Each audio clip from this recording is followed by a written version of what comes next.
presenting by Deep Music.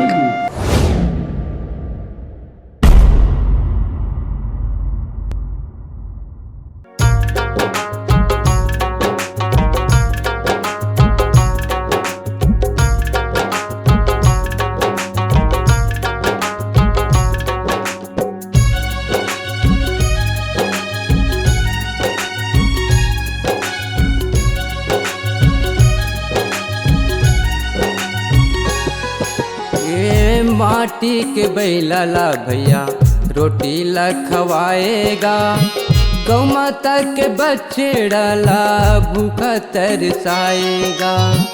माटी के बैला ला भैया रोटी तय खवाएगा, गौ माता के बछड़ा ला भूखा तरसाएगा। यही ला ये ज्ञान कैसे का भैया, यही ला ये ज्ञानी कैसे का हो। यही ला ये ज्ञान कैसे का भैया, यही ला ये ज्ञानी कैसे का।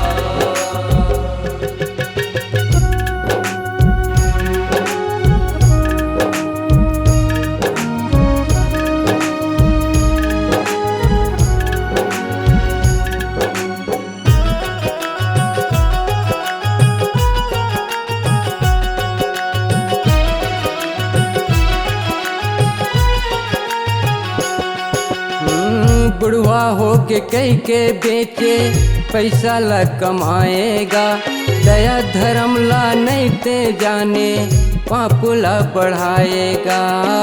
बुढ़वा हो के कई के बेचे पैसा ला कमाएगा, दया धर्म ला तय नहीं जाने पाप ला बढ़ाएगा। यही ला ये ज्ञान कैसे का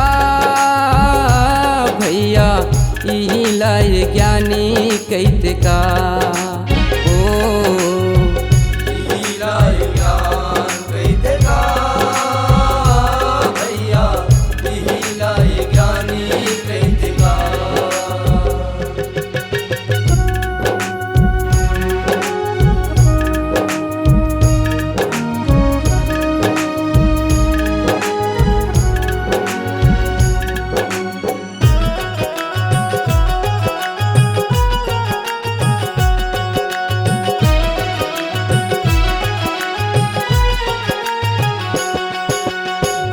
दया यो आत्म पूजा एला तेने जानेगा, एकल भक्ति नहीं ये दूजा तेला तेने मानेगा।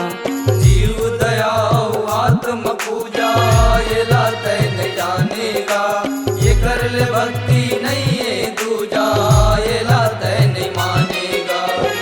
यही ला ये ज्ञान कैसे का भैया, यही ला ये ज्ञानी कैसे का हो। यही ला ये ज्ञान कैसे का भैया, यही ला ये ज्ञानी कैसे का।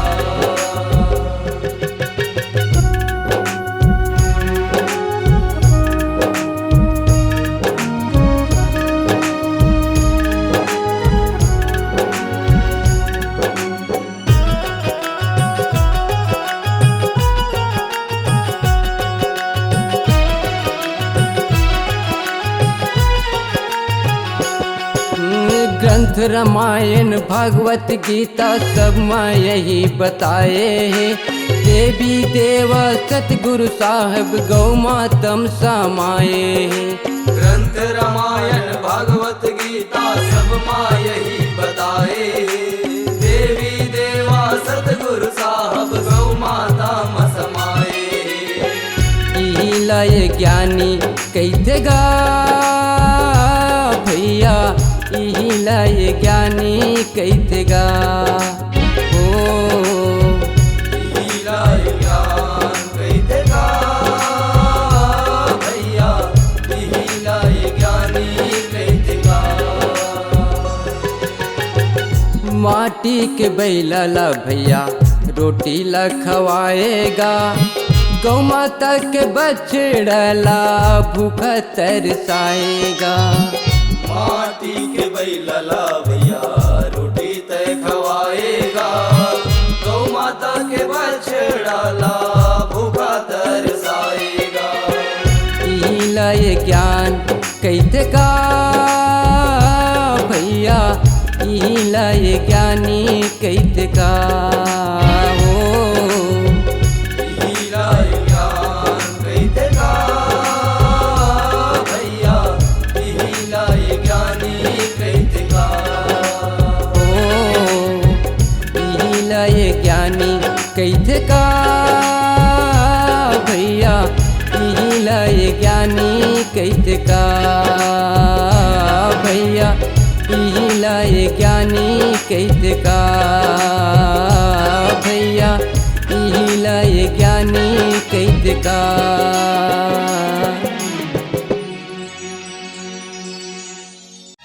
इस गाने को देखने सुनने के लिए आपको दीप म्यूजिक चैनल की ओर से बहुत बहुत धन्यवाद। आगे ऐसे ही गाने देखने सुनने के लिए हमारे दीप म्यूजिक चैनल को लाइक शेयर सब्सक्राइब करने के लिए बिल्कुल ना भूलें।